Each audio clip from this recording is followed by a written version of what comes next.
last couple of movies, I've kind of kept my own captain's log. Video, you're in the second position. And I found that I enjoy tweeting.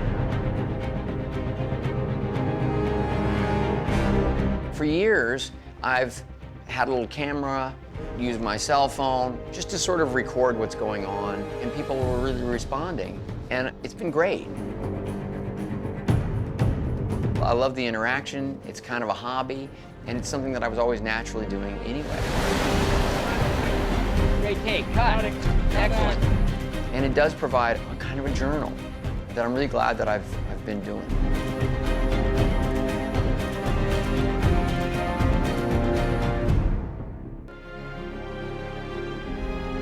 The first thing that I seemed to tweet about In the Heart of the Sea was right before we were leaving on our first location scout. I start to change a little bit when I'm getting ready to make a movie. I'm just a little more attuned to the world around me. I become a little more visual. Okay, here we go. When you go on a location scout, the clock is ticking. It's not luxurious, but it's fascinating. You're both experiencing a place, and you're also making these discoveries of, you know, just how visual, powerful, entertaining your movie can be. The beaches and coves that we were researching, it was like going to another planet. Sometimes I use these shots to begin to experiment a little bit directorially, visually, to see what things look like. And when I get an image that is particularly striking, often that'll go out on Twitter or Instagram. It's a really dynamic, stimulating part of the whole process. And certainly there was a lot of that involved in the Heart of the Sea.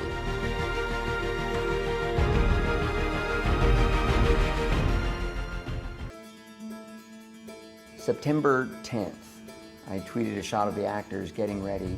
This is day one.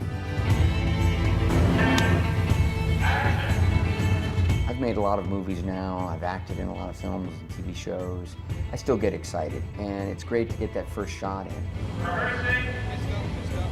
In this case, Chris Hemsworth had literally just flown in like 24 hours before.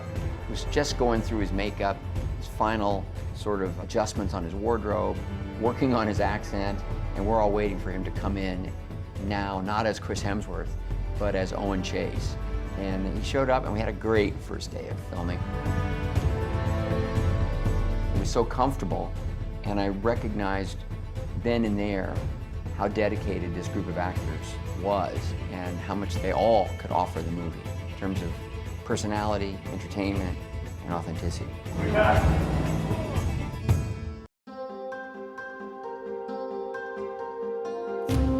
We shot a good portion of In the Heart of the Sea on Warner Brothers' new studio in Leavesden, which is outside of London.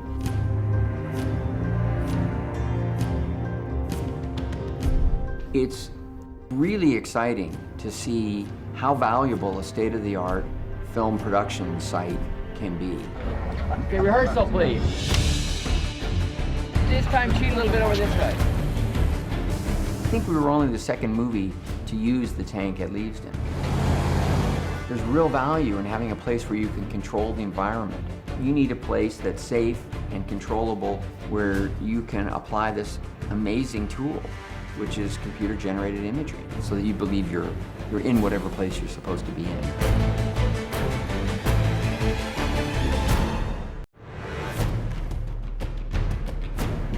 Fire up, please.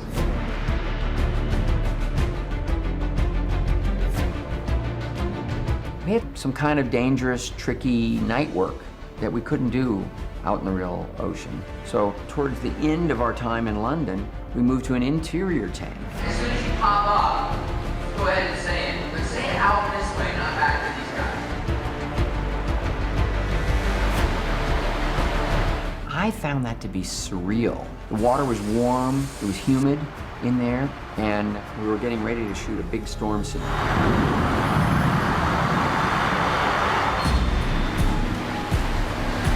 It's a dangerous one, and shooting the scene was, I'm happy to say, safe for everyone, but miserable and challenging. Are you guys feeling those hits, or are they coming in just a spray? They have a little velocity? Good. Storm scenes shot in studios require a simple old-fashioned tool called a dump tank. 3, 2, 1, action. It's really just zillions of gallons of cold water that on a cue from the director is gonna bounce down onto the tank and spray out, you know, and really annoy the hell out of your actors.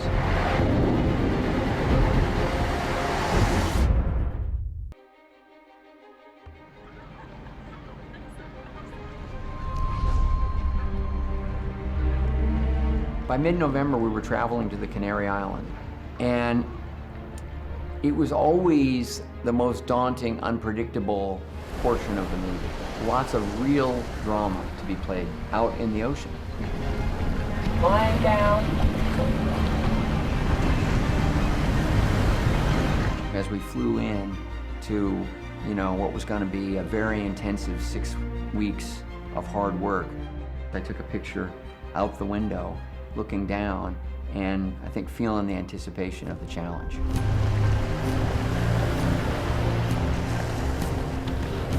All in all, the weather was fairly kind to us in the Canary Islands, although occasionally the wind was either coming and creating really uncomfortable swells, and currents were pushing us out of range of our cameras from time to time, or the sun was beating down. But I also could see that in those whaleboats, the actors were grateful to be in the real environment. And these were the kinds of ambitious, cool young actors who wanted to use everything they were feeling and you know, through their characters. And fortunately, the weather would clear enough for us to pull together and get these really powerful scenes in the real water, in camera.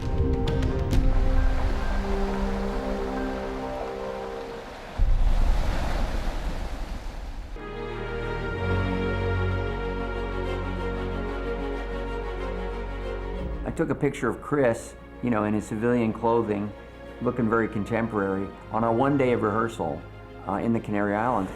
And the actors were beginning to lose the weight, although it was not yet supposed to really show on screen, but they'd been incredibly disciplined. Play it a little bit this way, yeah.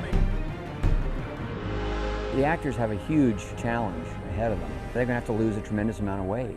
So there are 2 steps to this. First, get fit, look like you could be a sailor, and also develop the discipline.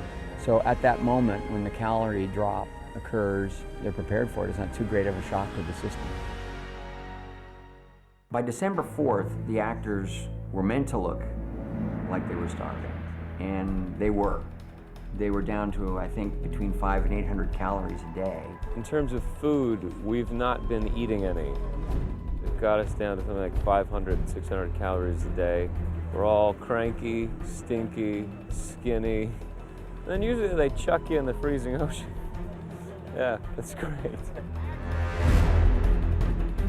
First thing I'm gonna eat is a pizza, the whole pizza. Roasted chicken and then like creamy potatoes on the bottom. You can get a real nasty takeaway pizza. A jam sandwich with butter. If I see salad again, I'll lose my mind. We just want grease. Just dirty, filthy grease. grease. Being Scottish, I'm just looking forward to a bucket of porridge, you know? If I sit down with a friend and they get a steak with fries and they're like, I want to substitute these fries for a salad, they're not my friend anymore. I would have been bitching and moaning and griping a lot more than any of them did. We're all getting tired, tempers are getting a little bit short. That's usually about the time that I decide, you know, the director should loosen it up and start joking around a little bit. They're very uncomfortable, but I guess we really like this Ron Howard guy.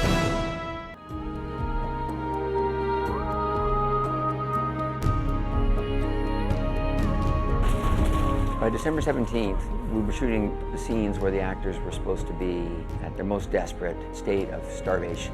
Let's get in the can, boys! Action!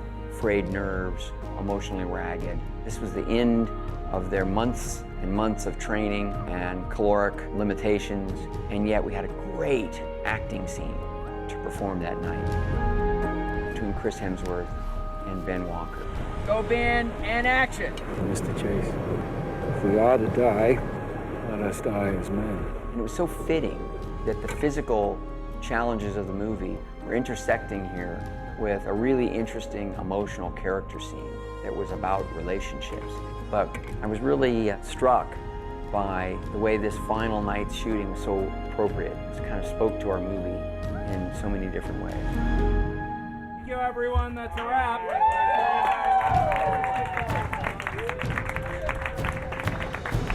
I was so grateful for the temperament, the talent, and the leadership of Chris Hemsworth. And he, Ben Walker, and Cillian Murphy provided so much leadership. And I had so much respect for him and appreciation for the crew and for what they were bringing to the movie. Did everybody see the camera? Yeah!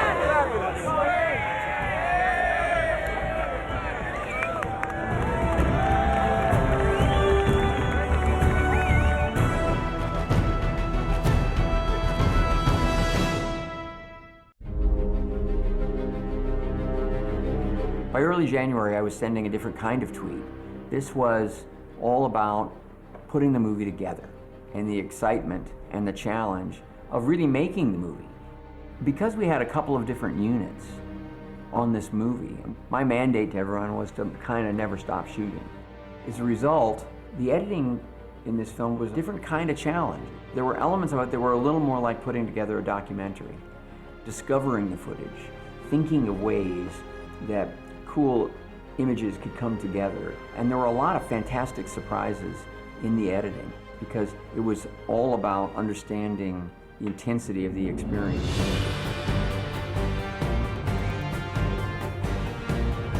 In late July, Roque Baños was conducting the score. This is always a magical moment, but it was all the more magical because this time we were scoring at Abbey Road. And it was also an incredibly challenging score because there's some elements of it that need to be traditional, orchestral, and other components that had to be cutting edge, kind of cosmic.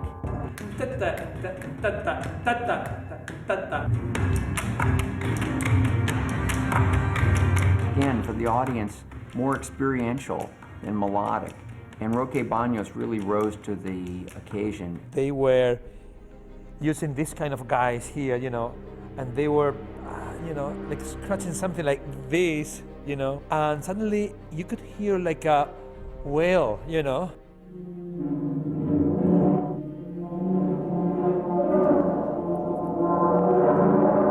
It's a very creative, unusual, and yet, emotionally effective score.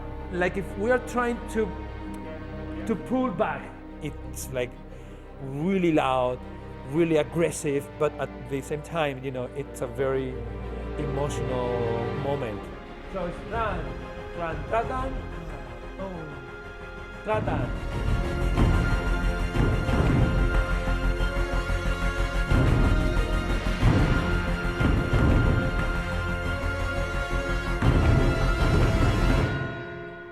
Perfect.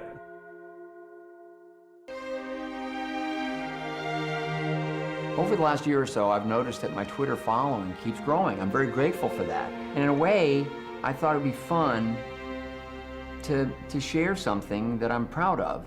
When I saw the first teaser trailer for In the Heart of the Sea, I was so pleased. I thought it really represented the movie in a compelling way and an authentic way. So I took advantage of all of those Twitter followers and I linked them so that they can be the first to see the teaser. I'm very proud of In the Heart of the Sea and was also very proud to be able to share so quickly with Twitterville. And one of our ships, the Essex, has just been refitted at great expense and is to go to sea. Now, having made such an investment in her, we want to be sure she's in the best possible hands. So, it gives us great pleasure to offer you a position aboard her. As first mate.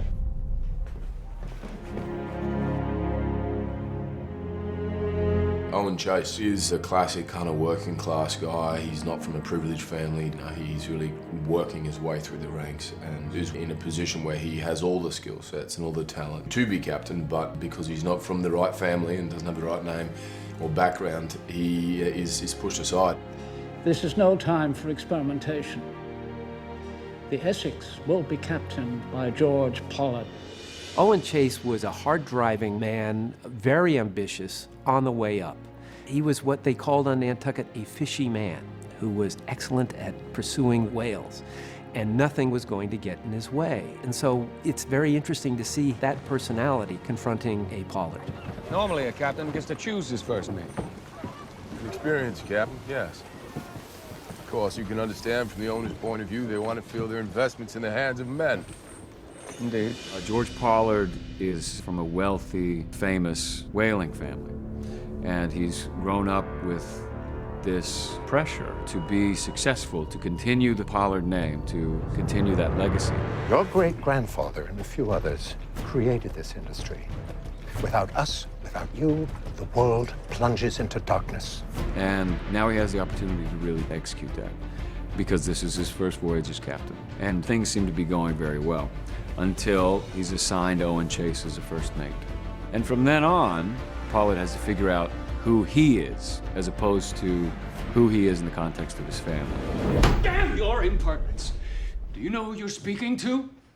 My name is Captain George Pollard. Pollard! There's a lot of Hamlet in Pollard, self-doubting, which makes him all the more pretend not to doubt. And so he's a very complex character. And in many ways, the heart and soul of this drama, in that in him is played out what we all feel when we are placed in a situation that is beyond our means. Pollard did not get to choose what he wanted to be. When he was born, he was a seaman, regardless of whether he had an aptitude for it or not.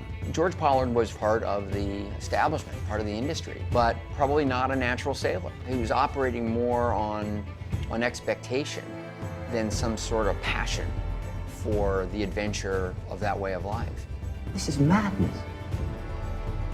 You have let yourself be influenced by that man. And the conflict between these two, their personalities, their leadership styles, and the kinds of decisions that they felt compelled to have made, created a lot of tension on the ship. Sir, squall the starboard bow. You must shorten sail immediately.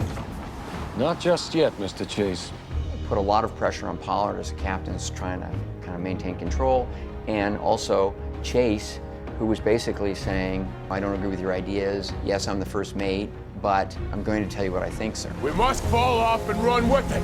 You stand on, Mr. Chase. Mr. Lawrence, hold your course. Holding course, sir. Chase is a man whose father was a farmer and was therefore looked down upon by the sailors, and particularly the captains and the owners of the boats. This is far from the first time I've been called a landsman or an off-islander by some Nantucket, reminding me how I am not a part of that family. I was interested in that character and wanting to be different from his father and his passion for the sea and his inability to be taken seriously even though they knew he was the best. And Pollard had his own set of expectations that he had to live up to.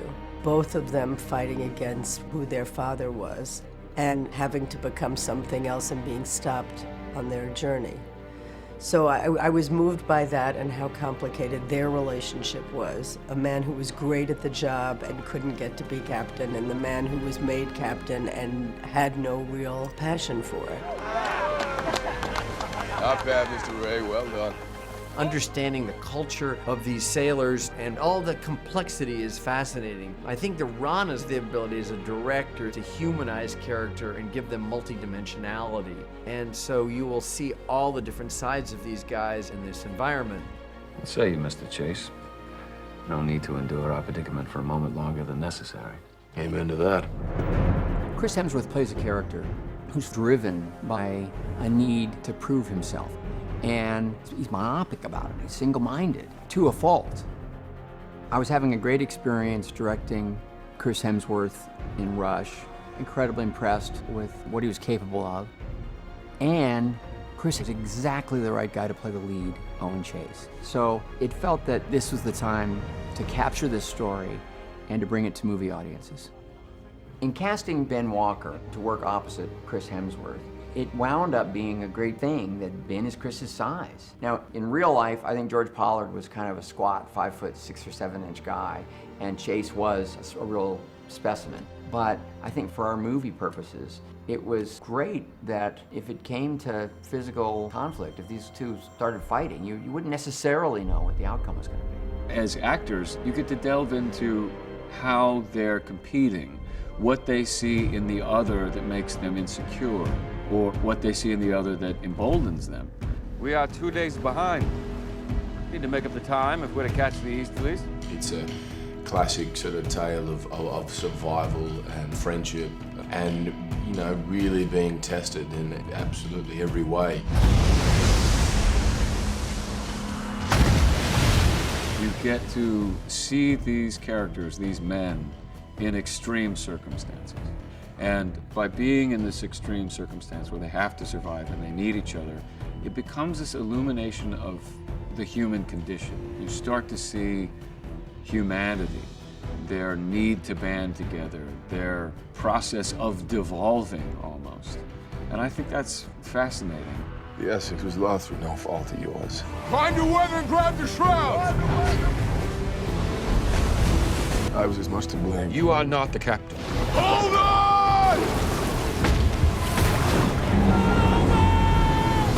You were born to do this job. All the characters, I think, were far different to who they were at the end. And obviously, in Owen Chase's instance, he certainly goes through an almost enlightened kind of journey. By the end of it, has a far different view on things and a far more sort of empathetic take on life. He's coming aboard! Shorten sail, Mr. Chase! Find your weather and grab the shroud! We need to get those sails down!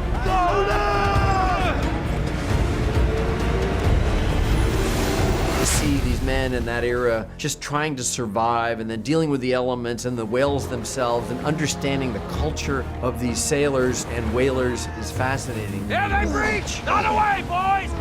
The one thing that was directorially interesting to me about In the Heart of the Sea was the complexity of what these characters were going through. There's an excitement, there's a sense of adventure in all of it, even a kind of an arrogance. And all of that gets wiped out in one catastrophe. And their lives were turned completely inside out.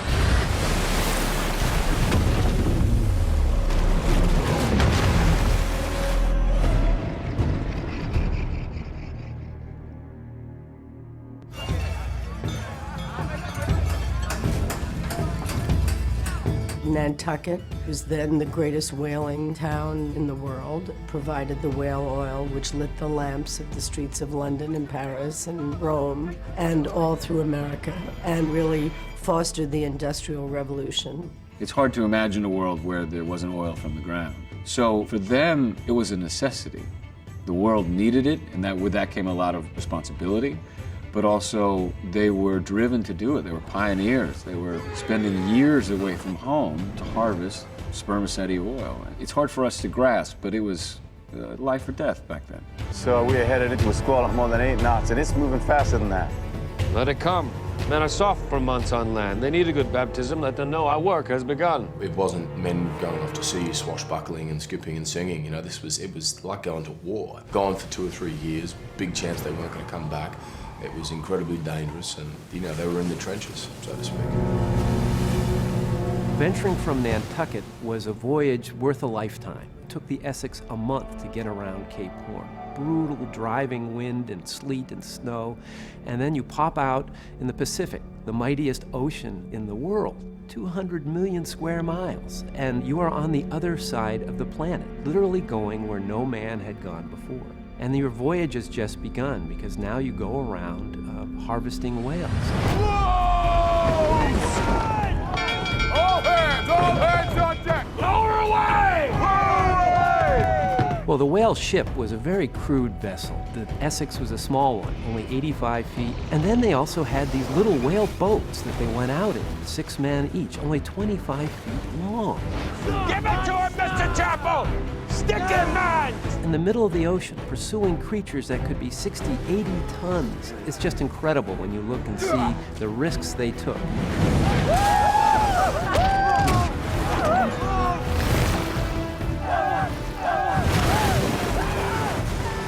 Before we get into the story of rogue whales sinking ships, we wanted to sort of understand what the hunting was all about. By our standards today, of course, it's brutal and irresponsible. But then it was about gathering raw materials, capturing energy. This was the oil industry.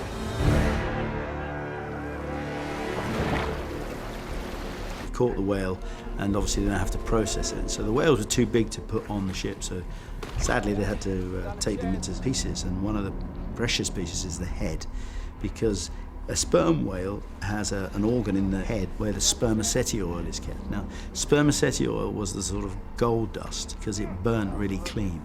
Actually, they used to make an access into the head and scoop the spermaceti oil out. You know, obviously the hole was not very big, so to get every last drop of this gold dust out, they would send the cabin boy down inside the whale's head. Sir, I can't. I'm sorry. I can't. You get down there, I'll have you sleep down there. Ready, and action.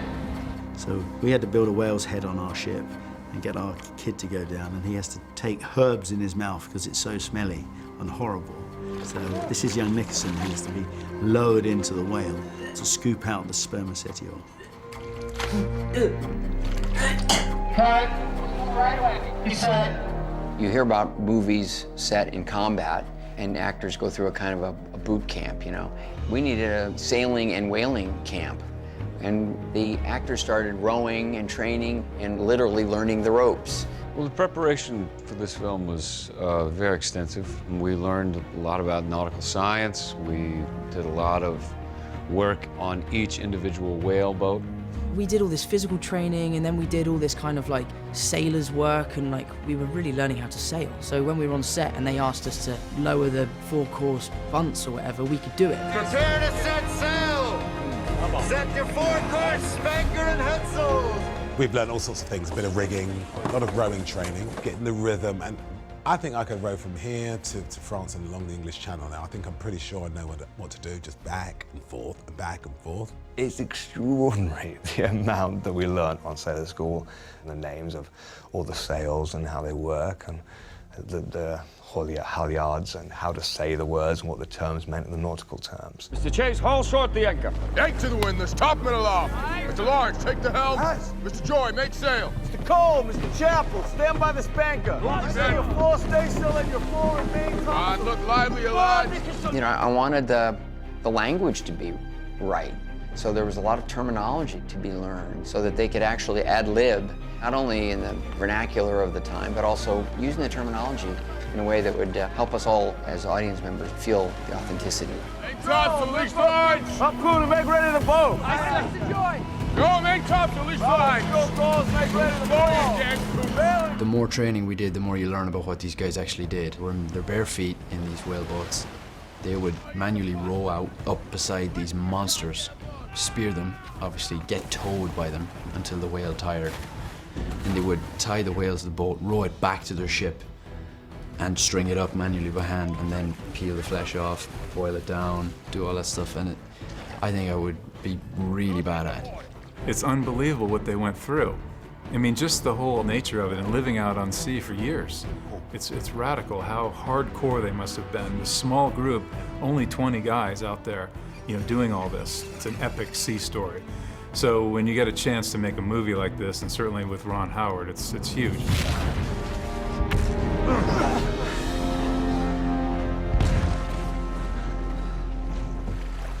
Back away, or she'll take us down with her. The one thing that was directorially interesting to me was the complexity of survival.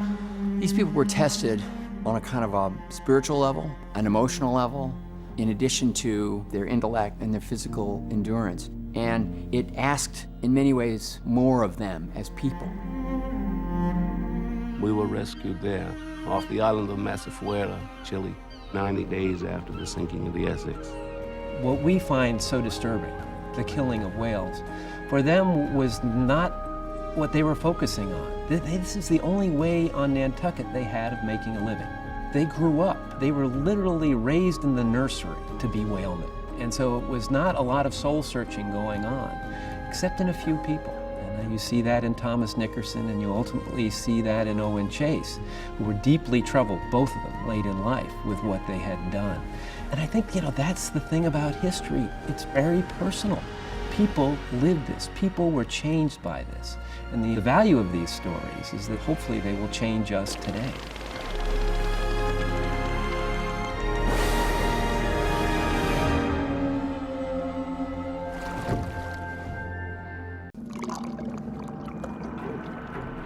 The unknown. That is where my imagination yearns to venture, and is the reason I've written you a second time to request a meeting. A conversation with you, sir, I believe will serve me well for the novel I intend to write, currently entitled Moby Dick. Sincerely, Herman Melville. Well, the novel Moby Dick is a part of our culture. It's a very American book that I think everybody knows about. They haven't necessarily read it. I did read Moby Dick in my 20s, yeah. It's tough but rewarding. It's a fantastic story, and I remember it being terribly dry. We read Moby Dick at school, and it was an endurance, I must admit, because most of the time when you were at school, those sort of books you weren't particularly interested in, but you had to read. My 11th grade high school English teacher was obsessed with Moby Dick. He basically devoted almost an entire semester of high school to Moby Dick. I really enjoyed Moby Dick when I read it in school. It was a chore, it was long, but it was a true adventure. You lost yourself in it.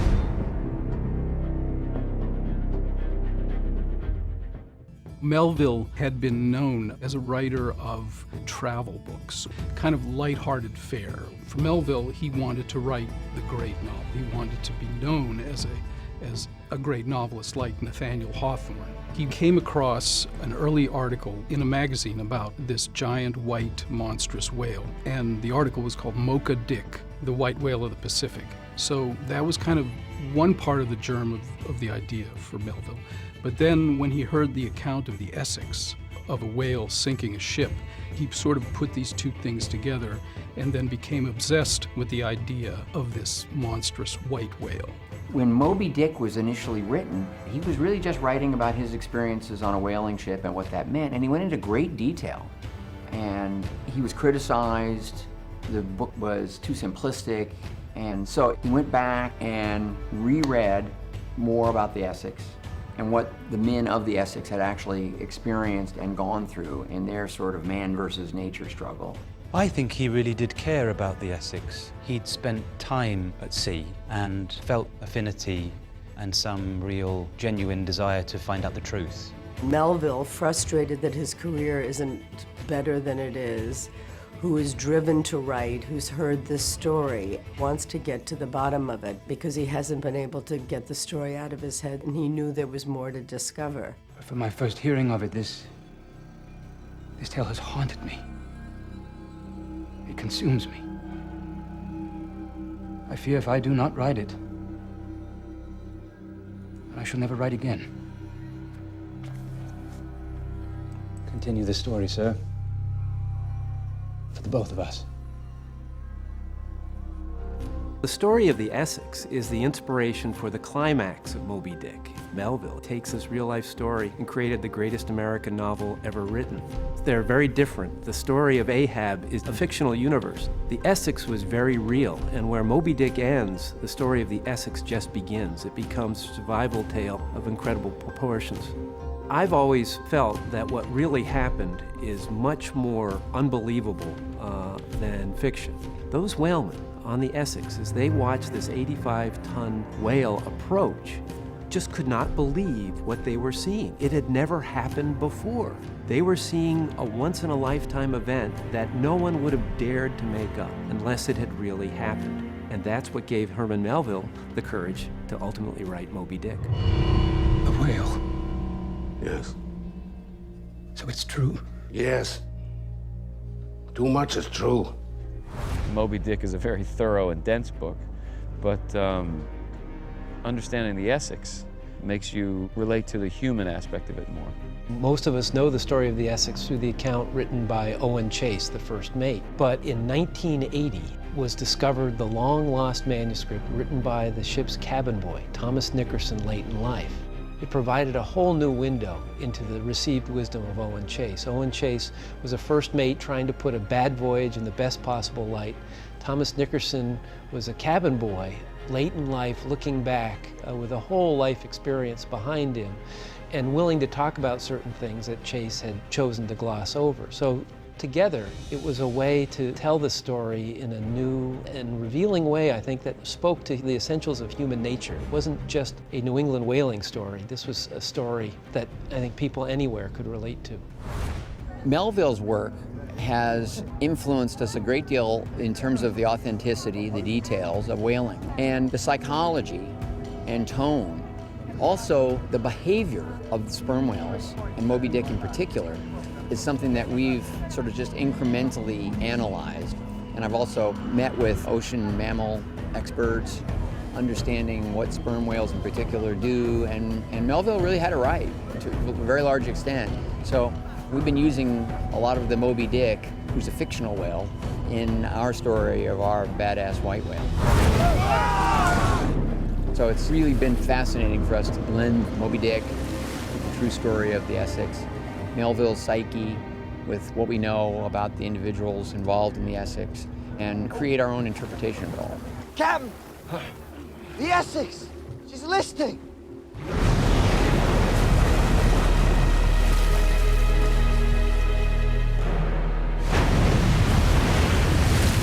Central to the story, of course, is the thing that Melville really identified in the story of the Essex, and that is this life-death struggle between man and nature. And the modern application of that. These guys weren't going out there for the glory, they were going out there because it was the industry, it was the energy business. And that economic drive to dominate was fueling for that entire industry. And Melville discovered that and applied it to his own moment. Ever send you into a whale's head? No. I was spared. Well, that's where the treasure is. It is also a warning in that way. Man's constant need to believe that he dominates nature as opposed to the fact that nature is to be nurtured, to be respected, and in the end, nature will come back at you. Mr. Chase! A whale, sir. It stove the ship. I was really familiar with Moby Dick and with Melville. And this gave me a chance to kind of really bring Melville into a movie with the whale ship Essex story. Herman Melville is the catalyst for the story in that he's trying to get the story out of Nickerson. And they both sort of have a dark night of the soul. Sir, we've come so far. We have come to an end. We have an agreement, sir.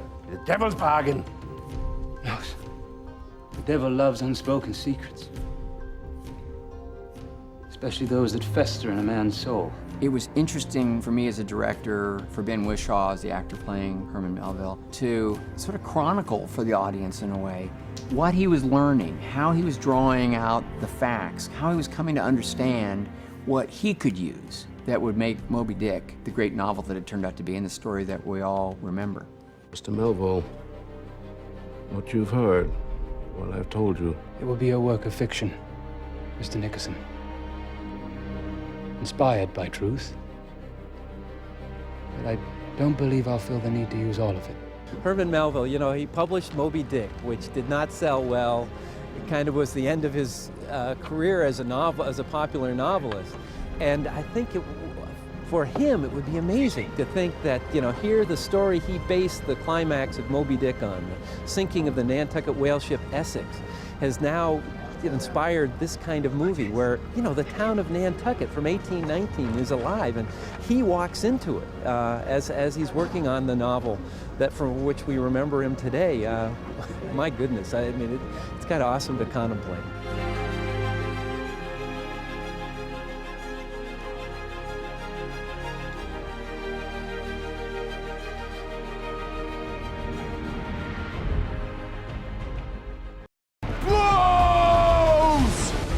Swing boat!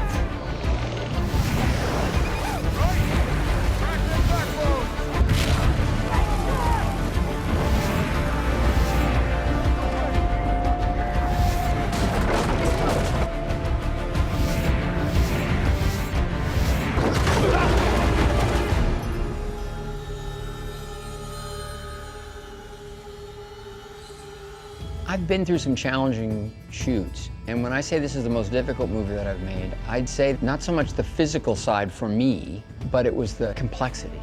It was the combination of in-camera physical effects, high drama acting, and technical work that needed careful prep and a lot of thought in the execution that was going to be enhanced later by computer-generated images, but needed to be planned so carefully.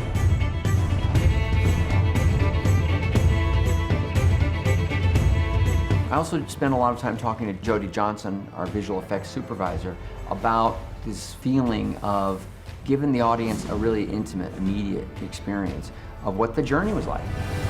Initially, Ron talks to me about what he wants to bring to the film, how he wants it to look, and then we plan out how to bring together the live action and the digital world, and to work with all the different departments, art department, lighting, practical effects, and bring all that together and come up with a finished product that captures that moment, the essence of what we're trying to do here.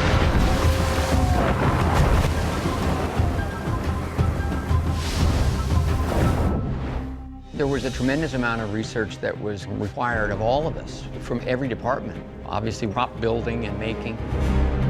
This is quite a technical film for an art department. We looked all around the world to try and find a ship so we could use it, because there's great ships in South America and other places, just unfortunately they're booked for years in advance. Then there's a place in Cornwall where we found a boat called the Phoenix, which is not far off the same size as the Essex, which is the boat that's in the story.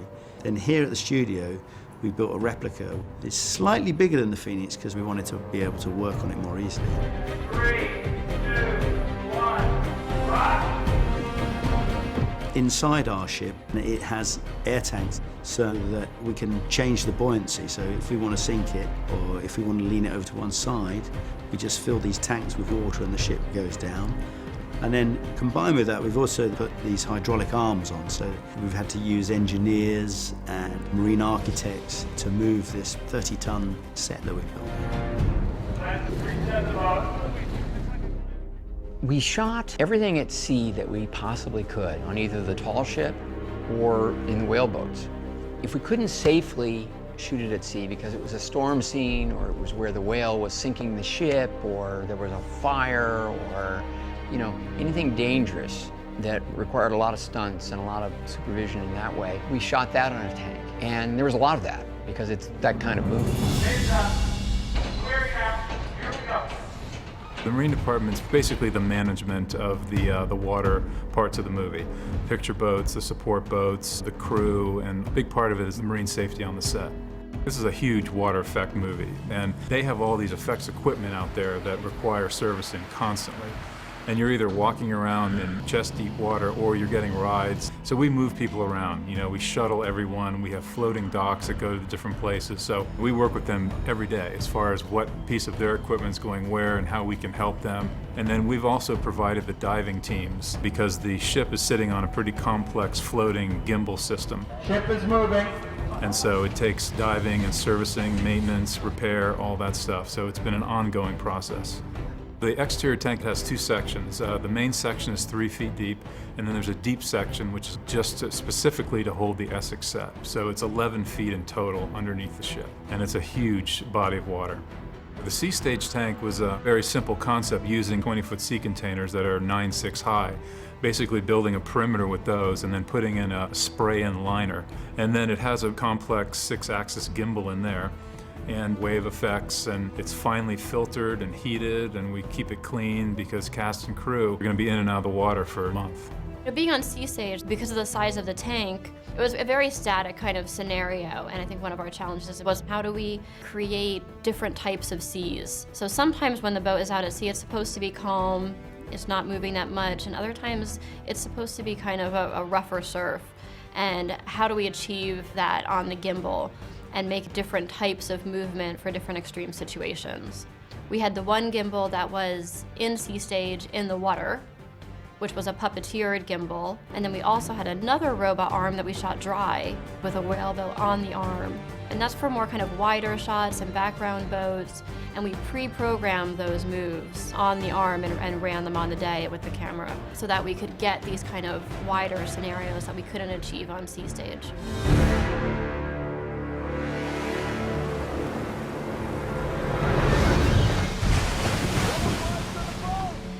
biggest technical challenge for us with the water is how to kind of do it in a way where it's going to look completely realistic, and how can we create our ocean and expand that world out, and then save moments that we may have to do in full animation for specific things like the storm, the squall, when the whale boats are in the storm. And that's when we know we're going to have to kind of bring all of our weight behind it and get our full CG team together to kind of animate the water. There's a lot of planning that's involved to make sure that the live action is shot in such a way that we can work with it after, that the camera movements are correct, that we're projecting forward and imagining what will be in the finished frame, and we're shooting accordingly.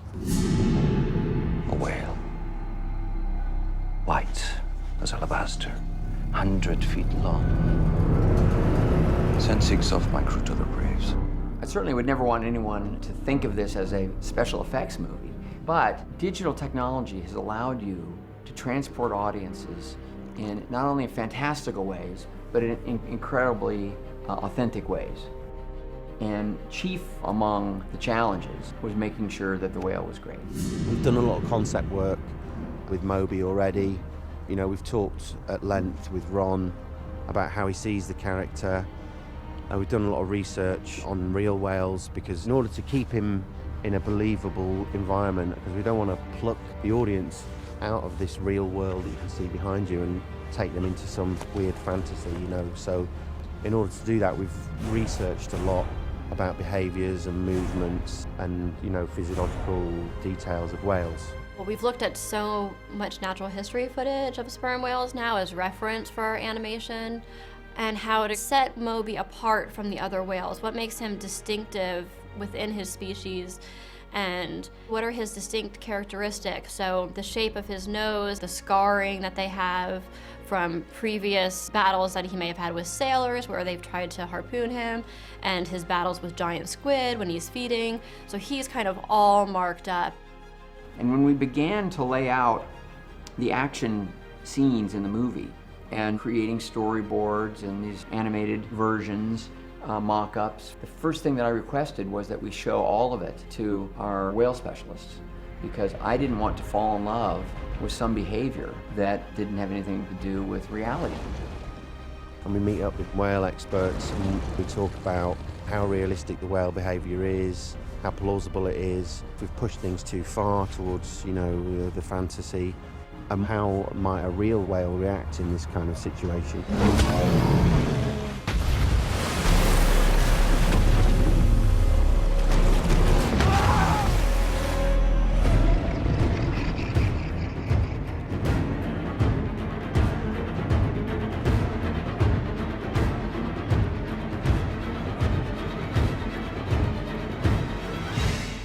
And the challenge is to integrate that character within the story and within the universe that everyone else exists. Particularly challenging, I think, with a creature of such power and of such size, and who has a pivotal role in the film. You know, we need to walk the line of, it needs to be exciting, it needs to keep you on the edge of your seat, but we don't want to create a monster. So we need to push that envelope without going over the edge. When we go to La Gomera, we're going to be shooting a lot of this stuff at sea for real. So we'll put the whales in, some of the close-up work we'll do on blue screen, because then we can get the right performances from the actors, and we'll sort of tie those elements together so that hopefully the audience will enjoy going on this journey. I felt like, yes, we need to deliver great action, and it needs to be exciting and fun to watch, and I think the movie is all of those things. But I also wanted the way the visual effects side coexists with what we would get in camera to create a very personal experience where you lose yourself in the story and come away with a little sense of what it might have been like to be there.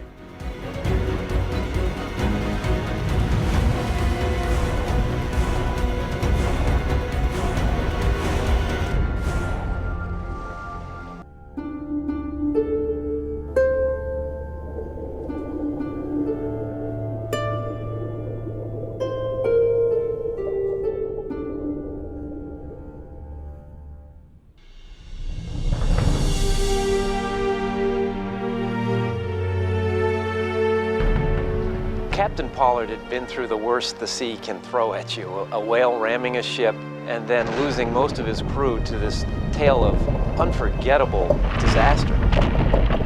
And so he went out to sea again, and one of the things he said to someone soon after heading out was, you know, the lightning never strikes in the same place twice. So I think he thought, hey, the worst has happened to me, what else can happen? This is 1823. Even with a vigilant eye and having someone always on watch on the bow, oftentimes these atolls just snuck up on people, and the result was just disastrous.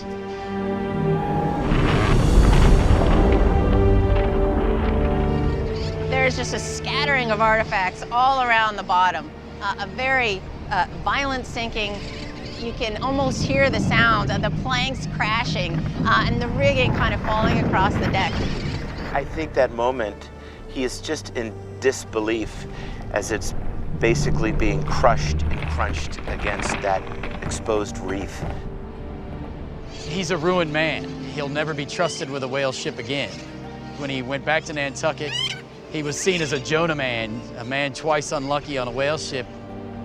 The irony is that Herman Melville would seize his story and make it the basis of Moby Dick, one of the greatest American novels ever written.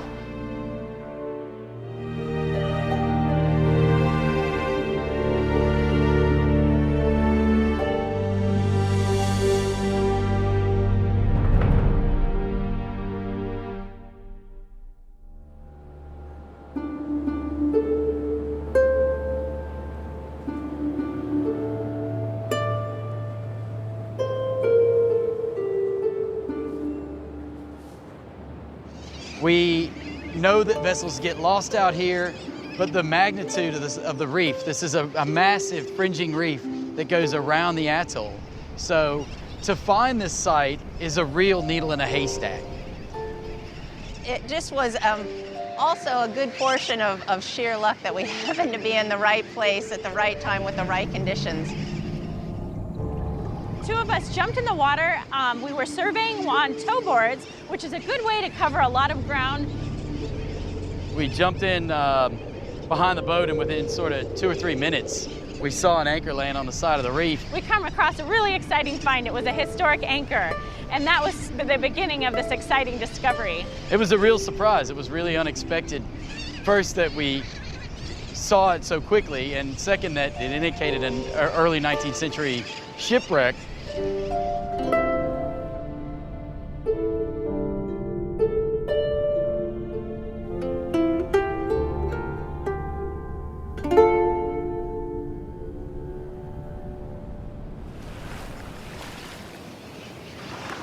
I think what makes this shipwreck site really special is that it lies within the context of a really important protected area, and that's Papahanaumokuakea Marine National Monument.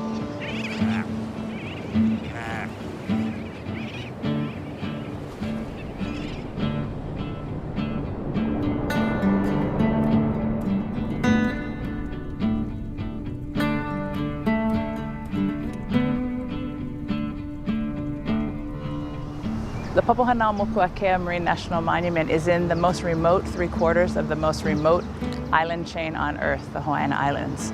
It's an uninhabited string of atolls and islands, submerged sea banks and shoals that extend about 1,200 miles. It's bigger than 46 of the 50 states, so it's an enormous area of ocean, largely unexplored.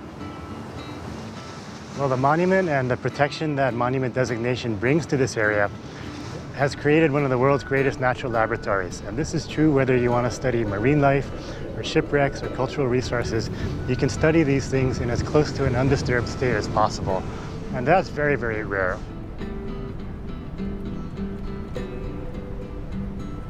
Papahanaumokuakea, we like to say, is the place where nature and culture are one. In a world where people often theorize and talk about how humans are part of the environment, how culture is so important, how nature really helps people evolve their culture, it's all true. But in a modern world, it's really hard to see anymore. And in Papahanaumokuakea, that connection is still real and very tangible.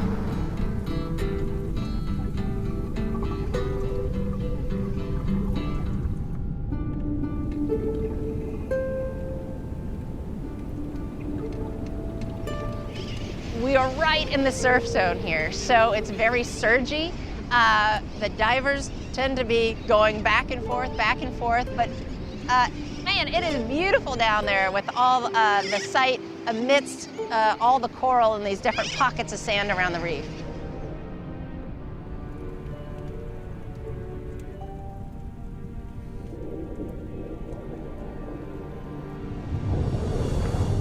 It's sort of like working in a washing machine, and some days you have the spin cycle, some days it's the rinse cycle. So the seas out here are rarely calm. To try and stay in one place just to record an artifact, it takes a lot of patience. You really are thrown around. It wasn't until we came across the tripods that we knew we were looking at a whaling shipwreck site. These are the big iron kettles that were used to try out or melt down the blubber of the whales so it could be put in a cask for transport back to North America or wherever it was going. So those are pretty darn diagnostic of a whaling vessel.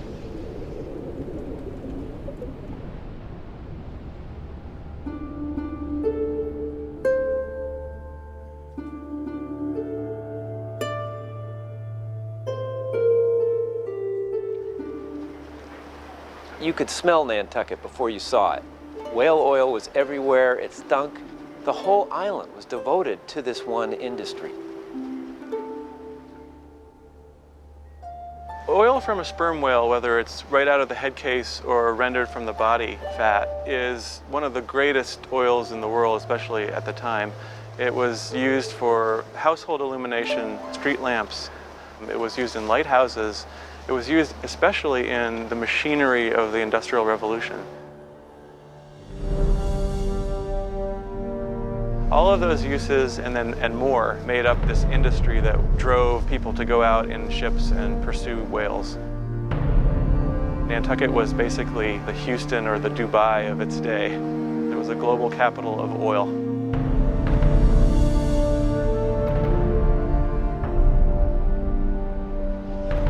In the early 19th century, whaling ships had begun to travel further and further afield from their homes in New England, and so they were traveling around Cape Horn into the Pacific. Nantucket is its own little island, but almost the paradox of it is the whole world was its playground in a way. It was discovering places in the world that English explorers decades before hadn't been to, all in pursuit of the whale. And by about 1820, Nantucket whale ships were all over the Pacific.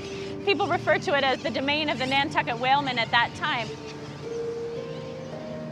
But what's also interesting is that we have so little archaeological evidence of those ships. The idea that you would go in a boat 85 feet long and maybe 25 feet wide and live and eat and sleep and build community on this boat for 2 to 3 years out at sea. Not only just sailing, but being there during the whole process of trying the whale fat and sleeping in your own linens over and over again with the putrid smell of blubber and blood. These people lived it, they ate it, and they breathed this world. It wasn't just a job or occupation for them. It was a lifestyle and a culture for them. If you want to sort of cut through the romance of whaling, life on a whale ship was some 20-odd boys and young men. The captains themselves often were in their 20s, and the crews could be anywhere into the lower teens. So this was a crew of kids and young men. It was grimy, the food was horrible, the work was disgusting, and you were lucky if you returned alive, or if you were lucky enough to return alive to have any earnings from the voyage. However, there was also the flip side of that, which was a great opportunity. So there was that great American duality of misery and labor and adventure, but also the chance to strike it rich. If you were a little Nickerson or Coffin, one of these little boys running around the piers, that was your dream, was to go out to sea and become a whaleman. Nantucket was this center of a truly global empire. So for America, Nantucket was already a kind of symbol of what America could someday become, which was a global power. It's capitalism pure and simple, and it's ingenuity, it's all of the positive things about capitalism, but it's also some of the warning signs and lessons of management of resources, sustainable business models. It's really a case study in American capitalism and world capitalism.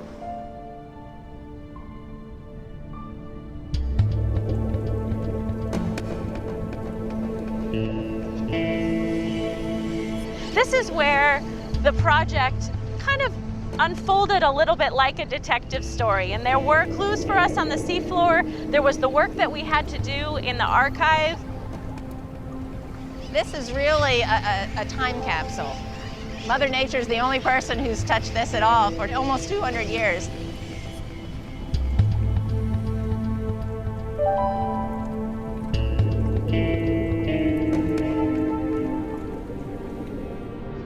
The artifacts tell a really exciting story. You can imagine the violence of this wrecking event. When this ship wrecked, they had little time to get off the ship with much more than the clothes off their back. The stern would smash open. Those things would have all spilled out onto the reef in that area. So the ship's just being tossed around. As it goes over, on the other reef where it foundered, we find the 3 tripods that we'd expect at this period probably to be built into the try-works. So a lot of what Kelly and her team have found to date comes from the kind of midships area, which includes a lot of items from the galley, including this beautiful ginger jar, which didn't hold ginger but held other kitchen material. The blubber hooks, I mean, that jumps right out at you. You don't need a blubber hook for anything else than to hoist blubber onto the deck. Really, it gives you a glimpse of how they lived on board this vessel.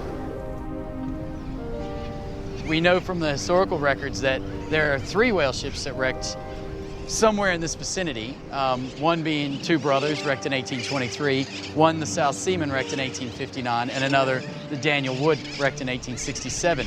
Unlocking the identity of the shipwreck site didn't happen in a matter of days, weeks, or even months. It actually took us almost 2.5 years before we could share with the public the identity of the ship.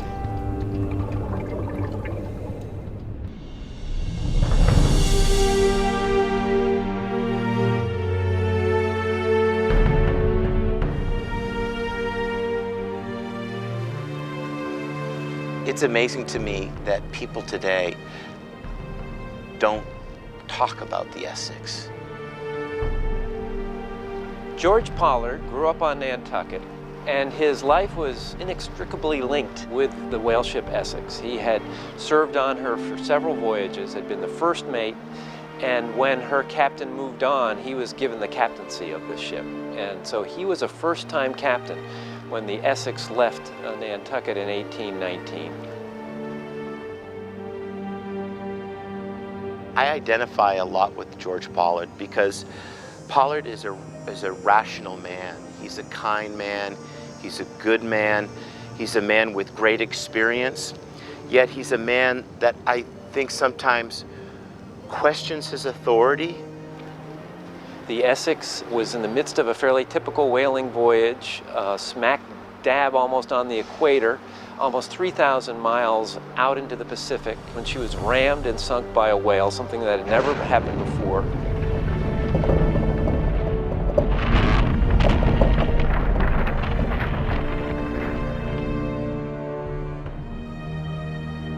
And I think that's the great tragedy of the Essex, is people forget that profoundly tragic journey of that ship really was the seed that germinated into Moby Dick. Moby Dick never would have happened if there wasn't an Essex.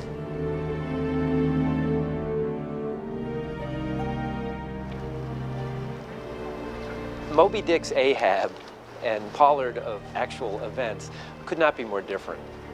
Ahab is someone who is a despot, and he's out on a voyage that will mean the destruction of the ship.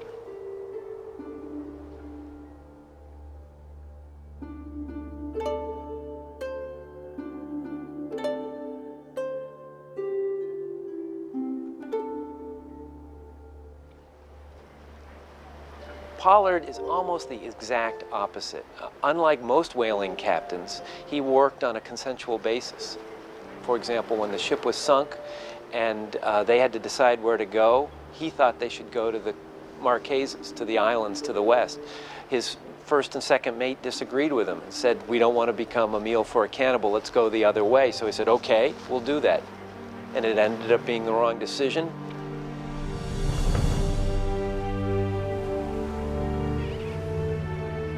From that would proceed one of the great survival stories in which the 20 men in 3 whale boats, rather than going with the trade winds to the Marquesas, went against the trade winds in their little boats, and everything that could go wrong would go wrong. Their fear of cannibals are what drove them to South America. They would be reduced to survival cannibalism.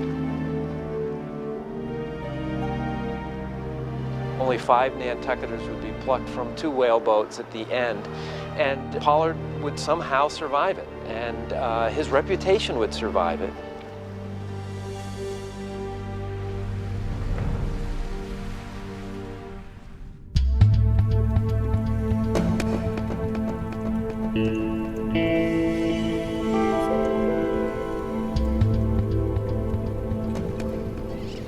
So some of the initial clues that we had about the shipwreck site were the large iron tripods, the bricks scattered throughout the seafloor, the rigging, the large old anchors. All of these things indicated an early 19th century whaling ship. But it was the clues that we found in subsequent years of survey, the double fluid harpoon tips, the lances, the ceramics that indicated an early 19th century time period, and artifacts that would have been setting sail on a ship out of Nantucket in the 1820s. It's fascinating because as Kelly Gleason did more and more research on what she and her team were finding on the site, one of the really interesting things was that they were discovering primarily double fluid harpoons, which in the history of whaling gear tend to be earlier in the evolution. That is a giant opening in the kind of the stream of history right there, that moment where you're face to face with that harpoon tip at the bottom of the ocean.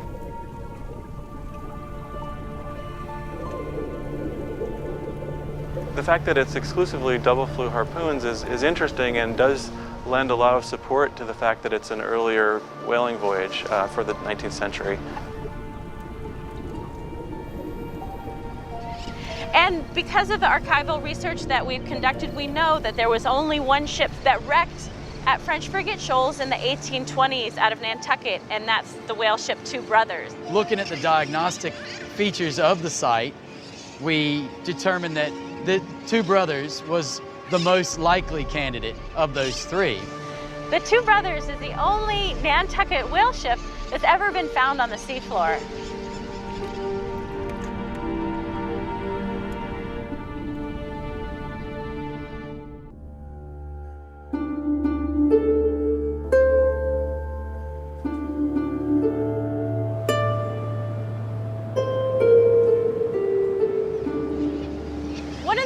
That the Two Brothers is such an interesting shipwreck site is because there's such a compelling history associated with this. The captain of the Two Brothers was also the captain of the whale ship Essex.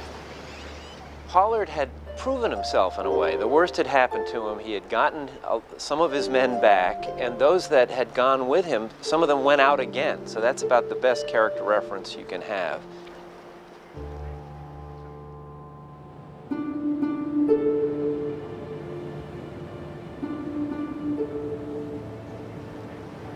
Pollard was off the coast of Peru in the Two Brothers when he came upon a small schooner captained by midshipman Charles Wilkes, who had heard about the story of the Essex and said, "My gosh, you aren't Captain Pollard, are you? Why would you ever go out to sea again?" And it was then that he would say, "Well, on Nantucket we have a saying, the lightning never strikes in the same place twice."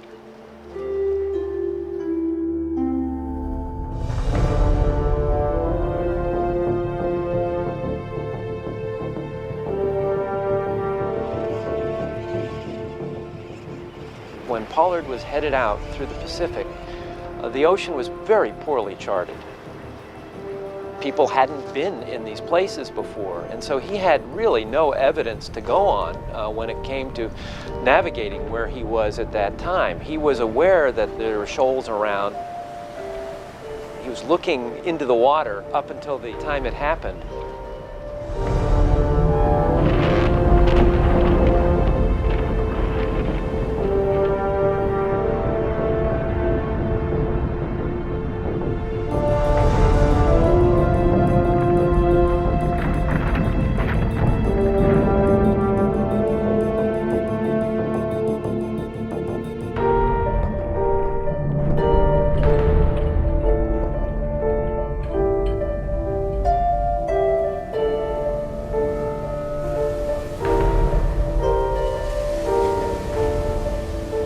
On the night two brothers wrecked, came onto the reef, witness accounts state that Pollard was catatonic, that he was completely frozen and he almost refused to leave the ship.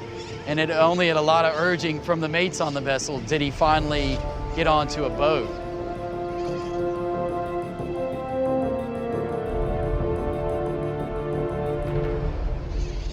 After having survived such an extraordinarily sad incident with the Essex, to just completely come back out and have another shipwreck must have just been devastating.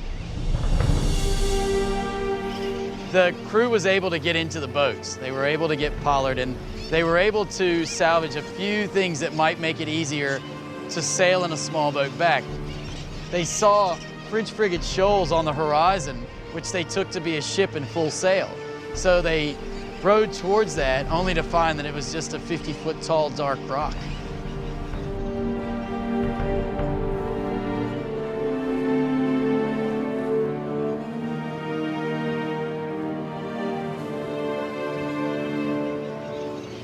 From that point, they were able to find refuge on a small sandy island. And then, luckily, the vessel that they were sailing with, the Martha, their sister ship, came to their rescue, and they were able to bring everyone on board and take everyone back to Hawaii.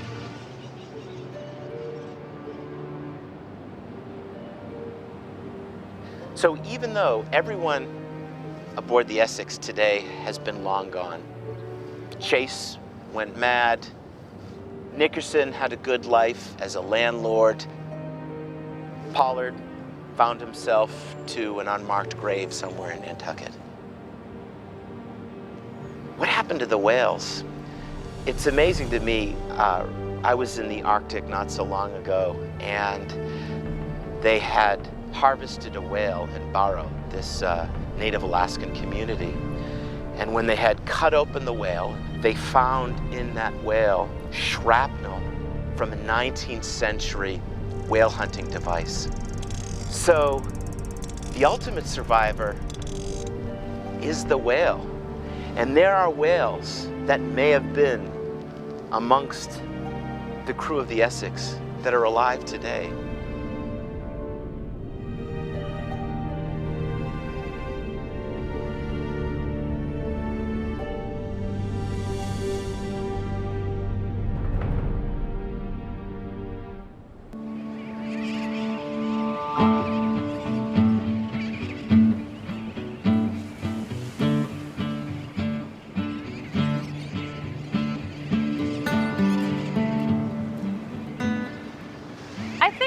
Like the Two Brothers shipwreck site help remind us how much places like Hawaii and Nantucket have in common. There's something universal about a story of human drama, human suffering, human adventure, and shipwrecks, maritime archaeology capture all of those elements. We're really lucky that we work in a place where exploration is still real, and there's not a time that we go up there that we don't find something new.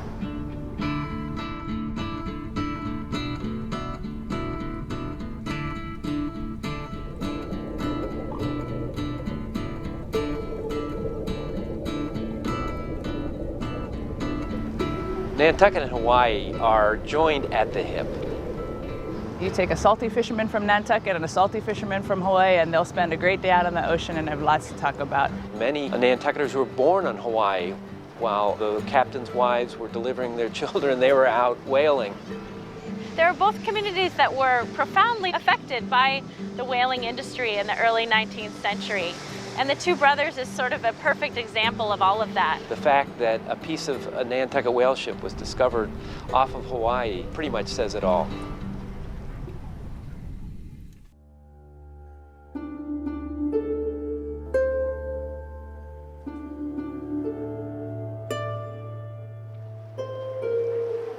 Probably the greatest testament to the power of Pollard's personality and his story was provided by Herman Melville. In the back of his copy of the narrative of the Essex disaster, he would write, in the early 1850s, I was on the island of Nantucket, met Captain Pollard. To the islanders, he was a nobody, but to me, one of the most remarkable men I have ever met. The irony is that Herman Melville would seize his story and make it the basis of one of the greatest American novels ever written, and the remains of his last whale ship have now been found. And so this man who is a non-entity has finally come into his own and is a real emblem of this island in a very interesting way.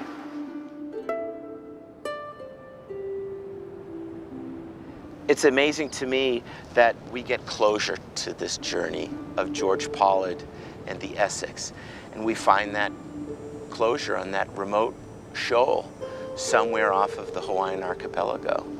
And it crystallizes his personal journey, and maybe the final chapter of that archaeological excavation underwater in that remote sea near Hawaii is the grave marker for the tale of George Pollard.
God of hope, give us the light to guide us out of the darkness. We will keep fires going night and day. Hope a passing ship catches sight of our smoke.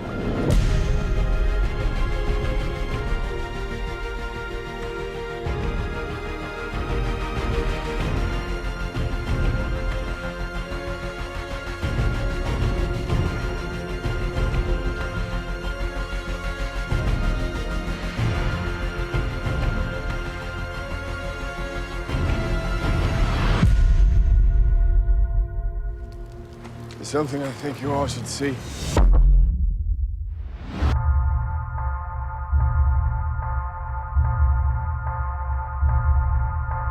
They've been here a long time, no doubt, waiting for a ship. But no ship came. No ship is going to come. If we stay, we die.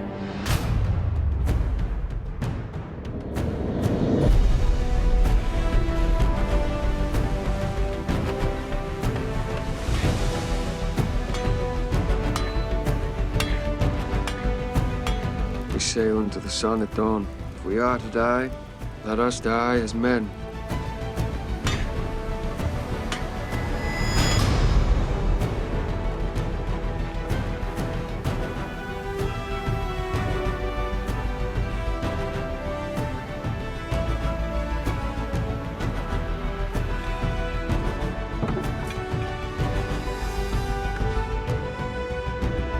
I'll send a boat for you the minute we get back.